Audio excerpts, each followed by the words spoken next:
తరబడి ఎన్ని మందులు వాడినా మీ మోకాల నొప్పులు తగ్గట్లేదా? ప్రాణ పెయిన్ క్లినిక్ లో అత్యాధునిక చికిత్స. మేఘాల నుంచి ఎలక్ట్రాన్లు ఒక్కసారిగా విడుదలై విద్యుత్ క్షేత్రంగా మారి భూమి మీదకు దూసుకురావటాన్ని పిడుగుపడటం అంటారు.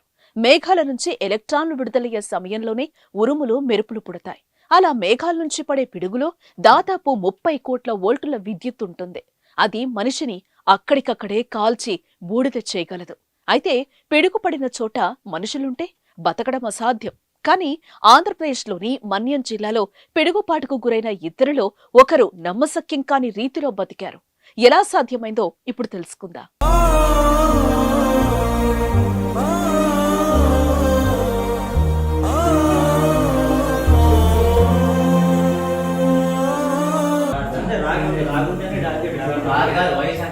అల్లూరి సీతారామరాజు మన్యం జిల్లా రాజవొమ్మంగి మండలం లగరాయి గ్రామానికి చెందిన కొల్లు నాగుకి భార్య, 2 కూతుర్లు, నెల రోజుల బాబు సంతానం. అయితే శుక్రవారం ఉదయం పెద్ద కూతురు చెవిలో రాయి ఇరుక్కుపోవడంతో తల్లి పిల్లలను కారులో పంపించిన నాగు తన మేనల్లుడు దేవకిరణ్ను వెంట పెట్టుకుని బైక్పై ఏలీశ్వరం వెళ్లి ఆసుపత్రిలో చికిత్స చేయించుకుని తిరుగు పయనమయ్యాడు. సరిగ్గా సీతారామపురం గ్రామ శివారులోకి రాగానే భారీ వర్షం వచ్చింది. దీంతో రోడ్డు పక్కనే ఉన్న భారీ వృక్షం కింద తలదాచుకున్నారు మామ అల్లుళ్ళు. వర్షం తగ్గుముఖం పడడంతో లగరాయి బయలుదేరేందుకు సిద్ధమవుతూ ఉండగా ఒకసారిగా వారు నిల్చున్న చెట్టుపై పిడుగు పడింది. దీంతో మామ నాగు అక్కడికక్కడే ప్రాణాలొదిలాడు. దేవకిరణ్ మాత్రం ఎగిరి దూరంగా పడిపోయాడు. అయితే దేవకిరణ్ మెడలో ఆంజనేయస్వామి బిళ్ల ఉన్న రాగి దండ ఉంది. ఏదో మెరుపులాంటిది వచ్చి గుండెలపై గుచ్చినట్టు వెళ్ళిందని దేవకిరణ్ చెప్తున్నాడు. షాకు గురైన దేవకిరణ్ను స్థానికుల ఆసుపత్రికి తరలించారు. ప్రస్తుతం దేవకిరణ్ ఆరోగ్య పరిస్థితి నిలకడగానే ఉంది. ఇంటి పెద్ద దిక్కును కోల్పోయిన నాగు కుటుంబంలో తీవ్ర విషాదం నెలకొంది. తండ్రి లేని 3 పిల్లలను చూసి గ్రామస్తులు కన్నీరు పెడుతున్నారు. భర్త లేని విషయాన్ని భార్య జీర్ణించుకోలేకపోతోంది. నెల రోజుల పసికందును చూసి అందరూ జాలి పడుతున్నారు.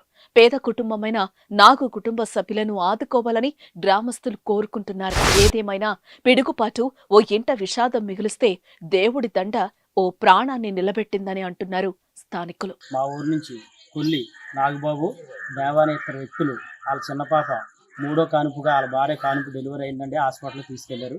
ఏలాసం వెళ్ళి వచ్చే సందర్భంలో సుమారు 2:30-3 ఆ టైంలో సీతారాంపురం అనే ఊరు గ్రామం దగ్గర రాబోడికి వర్షం స్టార్ట్ అయింది. వర్షం నేపథ్యంలో చెట్టు కింద ఆగారు. ఆగినప్పుడు పిడుగు పడడంతో అయినటువంటి నాగు మేనమామ, ఆ మేనల్లుడేమో దేవా అనే వ్యక్తి, ఇద్దరు చెట్టు కింద ఉన్నారండి. మరి ఆ నేపథ్యంలో పిడుగు పడడంతో దేవా అనే వ్యక్తి షాక్ గురై దూరం తులిపోయి పడిపోయాడు. మేనమామ అన్న అతను మాత్రం స్పాట్లో చనిపోవడం జరిగింది. మేనల్లుడు ఆ షాక్కి ఎప్పుడైతే పిడుగు పడిందో ఆ షాక్కి దూరంగా తులిపోవడం జరిగింది. ఆ తులిపోయిన వ్యక్తిని ఆ ప్రాణాపాయ స్థితిలో ఉన్న వాళ్ళు నెల్లిమెట్లో వాస్తవ్యులు తీసుకొచ్చి లాగరే పిహెచ్సిలో జాయిన్ చేయగలండి. మరి జాయిన్ చేయడం వల్ల వెంటనే ఆ సిబ్బంది స్టాఫ్ అనేవాళ్ళు హాస్పిటల్లో ఉండి అక్కడ వెంటనే ట్రీట్మెంట్ ఇవ్వడం వల్ల మరి మేనలుడు అనే వ్యక్తి మాత్రం దేవా ప్రాణాపాయం నుంచి బయటపడ్డాడు. మరి ఆయన ఆరోగ్యం బాగానే ఉంది.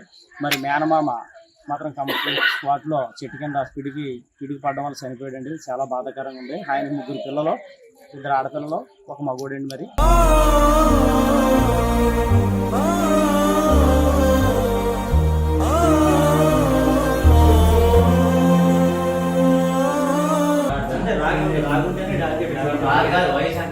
సుమన్ టీవీలో మీ పర్సనల్ అండ్ బిజినెస్ ప్రమోషన్స్ కోసం కింది నెంబర్కి కాంటాక్ట్ చేయండి.